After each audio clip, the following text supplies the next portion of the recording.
তখন শাহিন 1.5 বছরের ছেলে। এই থেকে আমি শাহিনকে কোলে পিঠে করে মানুষ করছি। আমার শাহিন মানুষের মতো মানুষ হোক। তুমি তোমার ফুপু না, তুমি আমার মা। সে তো আমরা জানি, তাহলে আসছি চাচি। যেভাবেই হোক, যত টাকাই লাগুক, এই কেসটাকে আপনাকে সামলাতেই হবে। আপনি একজন মার্ডার কেসের আসামি, তাও আবার মেরেছেন একটা গভর্নমেন্টের লোককে। এই কেস সামলানোর পক্ষে খুবই কঠিন, যে কোনো মুহূর্তে আপনি ওয়ারেন্ট হয়ে যেতে পারে। স্যার যেভাবে পারেন শ্রাবণীর বাবাকে বাঁচাতেই হবে। আপনি তো জানেন এই মানুষটা এমন কাজ করার লোক নন। ভাবি, কোর্টে তো আর মানুষ কথা বলে না, কথা বলে পেপারসে। তাহলে আমি এখন আসছি।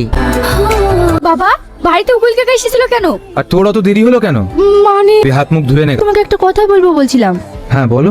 শাহিন আর শ্রাবণী একে অপরকে খুব ভালোবাসি। আমরা যদি এ তুমি কি বলছো? ওর বাপ মা কেউ নেই, ও ফুপুর বাড়িতে মানুষ, আমার একমাত্র মেয়ে। ওই জন্যই আমি বলছিলাম, আমাদের অঞ্চলে ওর মতো মেধাবী ছেলে একটাও নেই। আমার বিশ্বাস ও একটা সরকারি চাকরি পাবে, তখন কি আর ওদের অভাব থাকবে বলো? এটা তো আমি ভেবে দেখিনি। তুমি ঠিকই বলেছো, আমি না হয় একদিন ওর ফুপুর সঙ্গে গিয়ে কথা বলে আসবো। তাই করো।